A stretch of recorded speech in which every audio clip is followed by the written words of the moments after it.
तो dear friends, अब हम क्या समझने वाले हैं? अब हम प्रकाश विद्युत समीकरण को समझने वाले हैं। इससे पहले हमने जो भी चीजों को समझ लिया, प्रकाश विद्युत प्रभाव क्या होता है, दिल्ली आवृत्ति क्या होती है, कार्यफलन क्या होता है, इन सब चीजों को हम समझ गए। तो चलो अब हम इस प्रकाश विद्युत समीकरण को समझते हैं। तो मान लो ई ऊर्जा का प्रकाश धातु की सतह पर आपतित होती है।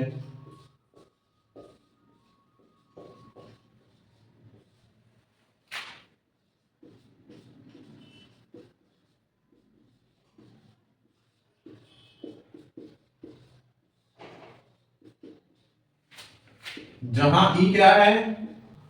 ई बराबर क्या है? ई बराबर एच न्यू। ये है प्रकाश की ऊर्जा। इसको दे दिया समीकरण 1।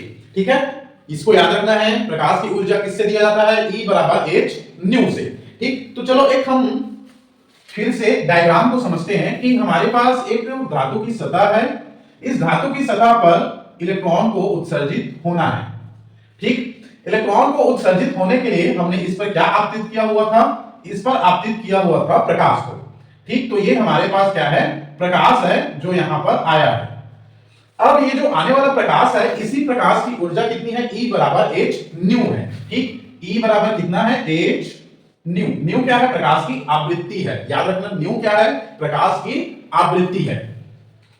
ठीक, याद रखना है, जहां न्यू क्या है? प्रकाश की आवृत्ति है। ठीक है, अब यहां पर मान लेते हैं कि ये जो आने वाला प्रकाश है उसकी ऊर्जा एच न्यू है। ठीक, न्यू क्या है? हमारे पास प्रकाश की आवृत्ति है। अब ये जो एच न्यू आवृत्ति की प्रकाश की किरण है, इस इलेक्ट्रॉन को मिला। ठीक, ऊर्जा उसको मिला। तो जो मिलने वाला ऊर्जा है वो दो चीजों पर खर्च होगा। कौन कौन सी चीजों पर खर्च होगा? पहला तो खर्च होगा इसको बाहर निकालने के लिए, तो इलेक्ट्रॉन को निकालने के लिए।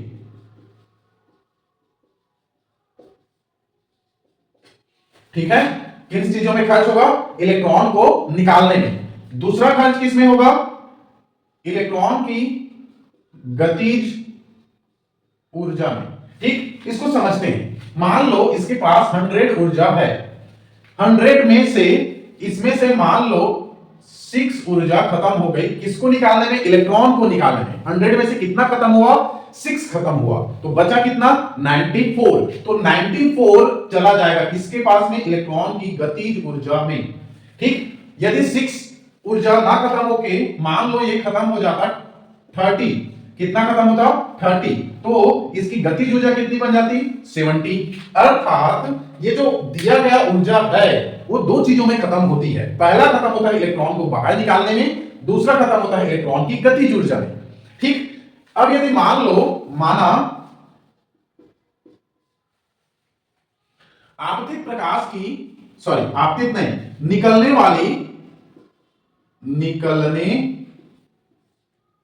वाली इलेक्ट्रॉन की अधिकतम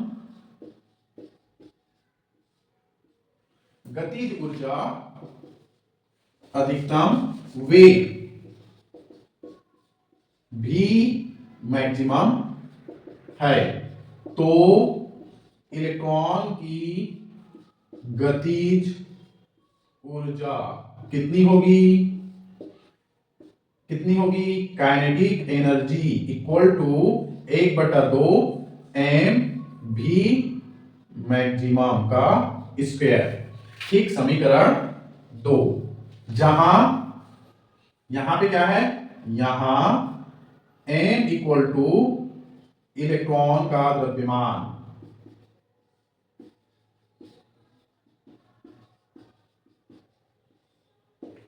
ठीक है।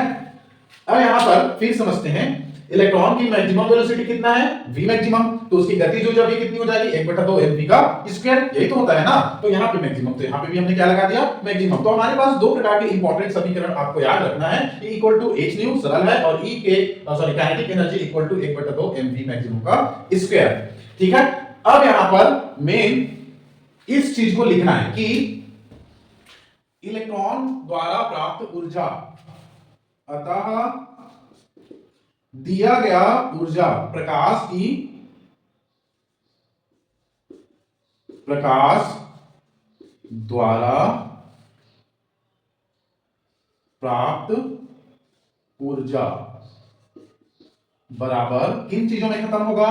पहला तो इलेक्ट्रॉन को निकालने में, ठीक, मतलब कि कार्यफलन में, इलेक्ट्रॉन को निकालने में मतलब कार्यफलन में, याद करो इसी कार्यफलन को समझाया हो ना पिछले में, ठीक। दूसरा गतिज ऊर्जा, अभी अभी बताया हूं कि इलेक्ट्रॉन को प्राप्त ऊर्जा दो चीजों में खत्म होगी, इलेक्ट्रॉन को निकालने में, दूसरा इलेक्ट्रॉन की गतिज ऊर्जा में। तो इलेक्ट्रॉन को निकालने में अर्थात कार्यफलन बोलते हैं, और गतिज ऊर्जा में, दो चीजों में खत्म होना है। तो इलेक्ट्रॉन द्वारा प्राप्त ऊर्जा कितनी है? h new. चलो इसको लिखते हैं, प्राप्त ऊर्जा कितनी है, सॉरी प्रकाश द्वारा प्राप्त ऊर्जा कितनी है? h न्यू बराबर कार्यफलन कितना होता है? कार्यफलन, ठीक, कार्यफलन को मैं भूल गया था बताने, इसको फाई जीरो से दर्शाया जाता है, ठीक। कार्यफलन को किससे दर्शाया जाता है? फाई जीरो से।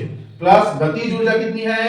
1/2 m v मैक्सिमम का स्क्वायर, v मैक्सिमम का स्क्वायर, ठीक। ये है हमारे पास में एक मेन समीकरण, यहां पर इसको हमने दिया समीकरण 3। इसमें हमको क्या की मान को रखना है? फाई जीरो की मान ज्ञात करनी है, उसके बाद में हमारे पास में इक्वेशन कंप्लीट। चलो फाई जीरो का मान ज्ञात करने के लिए हम ऊपर को मिटा देते हैं, इतना तक हमें रखना है, ऊपर को हम मिटा देते हैं, ठीक।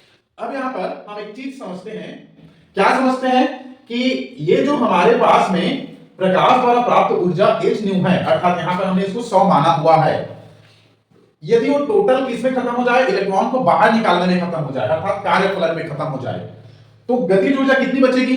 यहां पर देखो, यहां पर समझते हैं 100 था हमारे पास, उसमें से 30 खत्म हो गया इलेक्ट्रॉन को निकालने में, तो 70 की उसकी गतिज ऊर्जा बच गई। यदि उसको निकालने में खर्च हो जाए 90, तो यहां पर गतिज ऊर्जा कितनी बचेगी? 10। इसी प्रकार मान लो इसको निकालने में खत्म कितना हो गया? पूरा 100 खत्म हो गया, ठीक। इलेक्ट्रॉन को निकालने में कितना खत्म हो गया? पूरा 100 खत्म हो गया, तो इसमें गतिज ऊर्जा कितनी बचेगी? अब चूंकि टोटल 100 तो ऊर्जा ही था, और उसमें से टोटल निकालने में ही खर्चा हो गया कितना? 100 खत्म हो गया, तो गतिज ऊर्जा कितनी बचेगी? 0। कुल मिला के दोनों को 0 जोड़ करके कितना होना है? 0 होना है। जैसे उदाहरण के लिए पहले हमारे पास निकालने के लिए खत्म हो गया था 30, तो गतिज ऊर्जा कितना बच गया था? 70, दोनों को जोड़े तो 100 हुआ। इसी प्रकार यदि निकालने में ही खत्म हो जाएगा 100, तो बाकी एक्स्ट्रा बचेगा क्या? नहीं बचेगा, ये 0 रुपये। उदाहरण के लिए हम समझते हैं कि आपको 100 रुपये मिला है, ठीक, आपको 100 रुपया मिला है मेला घूमने के लिए। अब बस का किराया भी है 50 रुपये जाने का और 50 रुपये आने का, तो सिर्फ जाने आने में आपका खत्म हो जाएगा 100 रुपये। तो नाश्ता किससे करोगे? नाश्ता नहीं करेगी ना, नाश्ता नहीं कर पाओगे। ठीक उसी प्रकार इलेक्ट्रॉन को निकालने में ही खर्चा हो गया, तो क्या उसकी गतिज ऊर्जा कुछ बचेगी? नहीं बचेगी, 0 हो जाएगी, ठीक। तो यदि देहली आवृत्ति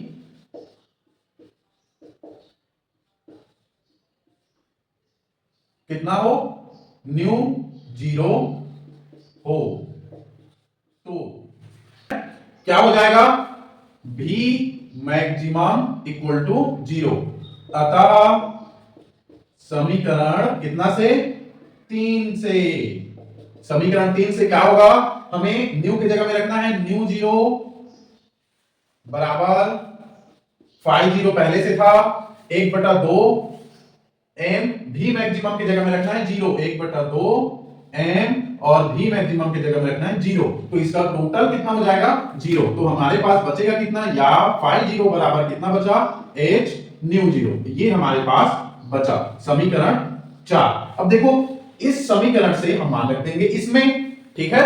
समीकरण 3 में मान रखेंगे समीकरण 4 से। समीकरण 4, समीकरण 3 में ना, समीकरण 3 में मान रखने पर, ठीक है, क्या होगा देखते हैं। समीकरण 3 में मान रखते हैं, तो समीकरण 3 क्या है? h न्यू बराबर फाई 0 का मान रखेंगे h न्यू 0 प्लस का प्लस 1/2 m v मैक्सिमम का स्क्वायर, ठीक है। इसको हम इधर पक्षांतर कर देंगे, ये तो हमारे पास समीकरण आ गया, इसको इधर पक्षांतर, तो h nu minus h nu का 0 equal to 1/2 m v maximum का स्क्वायर, ठीक। चलो इसको मिटा देते हैं। अब इसको इधर करेंगे तो h कॉमन निकल जाएगा और यहां पर न्यू माइनस न्यू जीरो बराबर 1/2 एम भी मैक्सिमम का स्क्वायर। या फिर हम लिख सकते हैं, देखो यही हमारे पास समीकरण है ना, याद रखना। या फिर हम इसको लिख सकते हैं कि काइनेटिक एनर्जी है, तो kinetic energy maximum equal to h nu minus nu zero. ये हमारे पास में दो समीकरण हमें प्राप्त होता है और दोनों ही सही है, ठीक है। देखो ये हमारे पास इसका मान रखा हुआ है 1/2 mv मैक्सिमम के स्क्वायर, और उसी को हम यहाँ पे काइनेटिक एनर्जी लिख दिए हैं, ठीक, इसी को काइनेटिक एनर्जी लिखते हैं, बाकी सब सेम है। तो आप यहां तक बनाएंगे फिर भी आपके पास आंसर सही है। तो डियर फ्रेंड्स, ये है प्रकाश विद्युत समीकरण। इसको आप कॉपी में लिखेंगे, एक पेज में ये आ जाएगा, शॉर्टकट है, ठीक है। आपको दो तीन चीजों का ध्यान रखना है। सबसे ज्यादा इंपॉर्टेंट और टर्निंग पॉइंट है यहाँ पर देहली आवृत्ति पर। एक बार और देख लेते हैं। देहली आवृत्ति पर हम न्यू जीरो रखते हैं, तो न्यू जीरो पर कितना होता है देहली आवृत्ति पर, उसकी जो ऊर्जा है, कौन सा गतिज ऊर्जा है, वो जीरो होता है। याद रखना, देहली आवृत्ति पर इलेक्ट्रॉन का वेग जीरो होता है, इसीलिए भी यहां पर जीरो कर दिए। जीरो क्यों होता है? क्योंकि सभी किसमें खत्म हो जाता है, इलेक्ट्रॉन को बाहर निकालने में खत्म हो जाता है, ठीक। इलेक्ट्रॉन को बाहर निकालने में खत्म हो गया तो इलेक्ट्रॉन की गतिज ऊर्जा जीरो बच गई, इसलिए देहली आवृत्ति पर, ठीक है, देहली आवृत्ति पर न्यू जीरो का मान कितना होता है, जीरो होता है।